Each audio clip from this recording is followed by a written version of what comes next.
Hello నమస్తే వనక్కం సస్యకాల ఆదాబ్ welcome to my channel Cookery Pots. ఇవాళ నేను మీకు కర్జకాయలు ఎలా తయారు చేసుకోవాలో తయారీ విధానం ఏంటో చూపిస్తాను పదండి. ఓకేనా? గర్జల తయారీకి మనం ముందుగా మైదా తీసుకున్నామండి. ఓకేనా? ఇలా ఒక 1 kg టు 1/2 kg మైదా తీసుకున్నాను నేను. అండ్ ఇందులో కొంచెం ఉప్పు వేసుకోవాలి.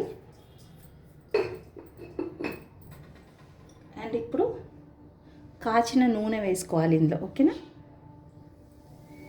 వేడి వేడి నూనె వేసుకున్నాను. నూనె వేసుకున్నాక ఇట్లా చేయి కాలకుండా జాగ్రత్తగా మిక్స్ చేసుకోండి. ఇలా పిండి ఇలా కడితే ఇలా ఉండాలన్నమాట. ఇప్పుడు మనం ఇందులో కొద్దిగా వాటర్ పోసుకుంటూ కలుపుకోవాలి.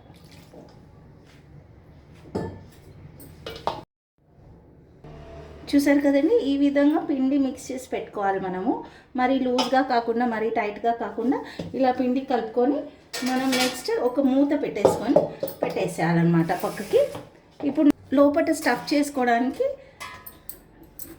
పిండి ఎలా కలుపుకోవాలో చూసుకుందాం. ఓకేనా? ఒక 1/2 కిలో నువ్వులు తీసుకున్నానండి. నువ్వులు డ్రై రోస్ట్ చేసి ఇలా కోర్స్గా గ్రైండ్ చేసి పెట్టుకున్నాను అనమాట. ఇది ఇందులో వేసేయాలి. అండ్ ఇది వచ్చేసి కాజు బాదాము ఇలా చప్పక్కగా కోర్స్గా గ్రైండ్ చేసి పెట్టుకున్నాను. ఇది కూడా ఇందులో వేసేసుకోవాలి. ఇది కొంచెం ఇలాచీ పొడి అండి. ఇలాచీ పొడి కూడా ఇలా కొంచెం వేసుకోవాలి.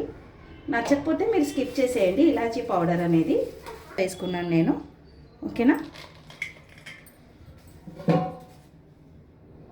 నేను కొబ్బరి కుడకలు ఒక 4-5 1/2 kg వరకు తీసుకొని ఇలా తురిమి పెట్టుకున్నానండి.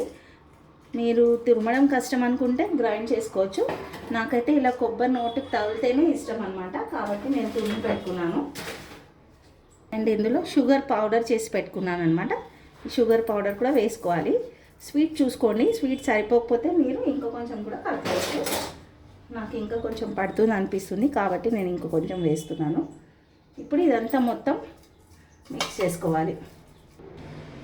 ఇలా 2 హ్యాండ్స్తో చక్కగా అంతా మిక్స్ అయ్యే వరకు మంచిగా మిక్స్ చేసుకోవాలండి. ఓకేనా? ఇప్పుడు దీన్ని పక్కన పెట్టేసేయాలి. ఇప్పుడు ఇలా ఒక చిన్న పిండి బుద్దను తీసుకున్నానండి నేను. తీసుకొని కొంచెం ఇలా పొడి పిండి వేసుకొని ఇలా పూరిలాగా ప్రెస్ చేసుకోవాలన్నమాట మనము. మీరు కావాలంటే పూరి ప్రెసర్తో కానీ దేనితోనైనా చేసుకోవచ్చండి. ఎంత సన్నగా వీలైతే అంత సన్నగా పూరి ప్రెస్ చేసుకోండి. అప్పుడే పైన లేయర్ కూడా క్రిస్పీగా వస్తుంది. లేకపోతే ఏమవుతుందంటే ఇది పైన లేయర్ అనేది గట్టిగా వస్తుంది. ఓకేనా? ఇప్పుడు చూసారు కదా, ఇందులో నేను ఒక చిన్న దాంట్లోకి వేసుకున్నాను ఈ స్టఫింగ్ అనేది. స్టఫింగ్ని ఇలా ఒక స్పూన్ తీసుకొని ఇలా వేసుకోవాలి. ఇలా నిలువుగా ప్లేస్ చేసుకోవాలి ఎప్పుడైనా సరే. మధ్యలోకి ఒక 1.5 టేబుల్ స్పూన్ వేసుకున్నాను. వేసుకొని ఇట్లా వాటర్ తోటి సైడ్స్ అంతా ఇలా అద్దుకోవాలండి. ఓకేనా? సైడ్స్ ఇట్లా ప్రెస్ చేసుకొని దీన్ని మెల్లిగా ఇట్లా ఫోల్డ్ చేసుకోవాలి.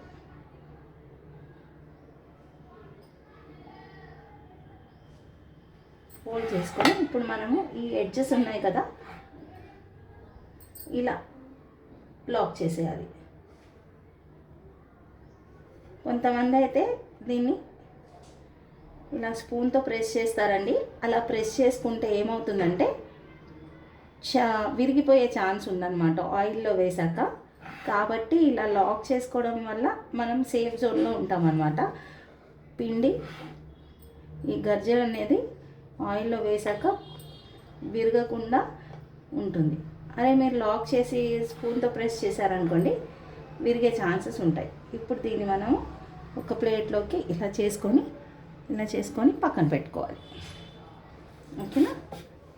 మీకు ఇంకొకటి చూపిస్తానండి పెట్టేసి. పాతకాలంలో అయితే ఇలానే ఉండేదండి.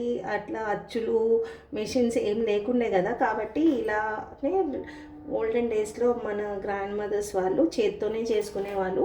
ఇప్పుడంటే చాలా మెషిన్స్ అవన్నీ వచ్చేసాయి. కాబట్టి మనం కూడా అన్ని విధాలుగా అలవాటు చేసుకోవాలి. మెషిన్స్తో చేయడం కూడా వచ్చి ఉండాలి, అండ్ ఇలా ఏది అవైలబుల్ లేకుండా కూడా మనకు చేయడం అనేది రావాలన్నమాట. అది నా ఒపీనియన్. ఓకేనా.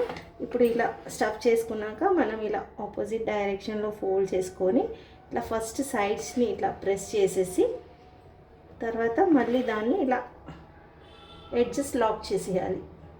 మీరు కావాలంటే ఫోక్తో కానీ చేయొచ్చు, లేకపోతే ఈ గర్జెల్ ప్రెషర్ కూడా ఉంటుంది, అది కూడా యూజ్ చేయొచ్చు. ఓకేనా.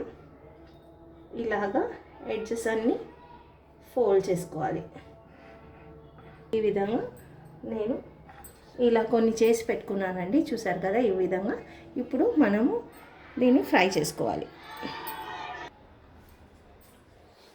ఇప్పుడు ఈ ఆయిల్ కాగబెట్టుకున్నానండి. ఒక ఐరన్ కడాయి తీసుకున్నాను నేను. ఐరన్ కడాయి అయితే బాగుంటుంది అనమాట. మీరు కూడా ఐరన్ కడాయిలో చేయడానికి ట్రై చేయండి. ఓకేనా. అండ్ ఇప్పుడు ఈ గర్జెలు ఉన్నాయి కదా, ఇవి 1 బై 1 ఇలా స్లోగా డ్రాప్ చేయండి ఆయిల్లోకి.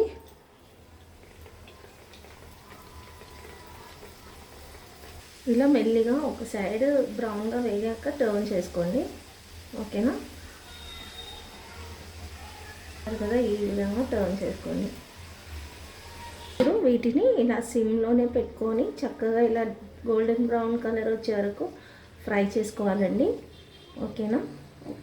చూసారు కదా, ఆయిల్ కొంచెం కూడా డర్టీ అవ్వలేదు, ఒక్కటి కూడా విరగలేదన్నమాట. ఇలా టిప్ ఫాలో అయితే మీకు కూడా పర్ఫెక్ట్గా వస్తుంది. ఇప్పుడు ఈ గర్జెలు అనేవి ఫ్రై అయిపోయాయి. ఇప్పుడు గోల్డెన్ బ్రౌన్ కలర్లోకి మనం చక్కగా వీటిని ఇప్పుడు ప్లేట్లోకి ఇట్లా ఒక చిల్లుల గిన్నెలోకి తీసేసుకోవాలి, ఆయిల్ అంతా డ్రైన్ అయ్యే వరకు. ఓకేనా. ఇట్లా ఆయిల్ మొత్తం డ్రైన్ చేయాలండి కంప్లీట్గా, లేకపోతే ఇలా ఎడ్జ్లో కడాయి కన్నా ఇలా అంటే ఆయిల్ మొత్తం డ్రైన్ అయిపోతుంది.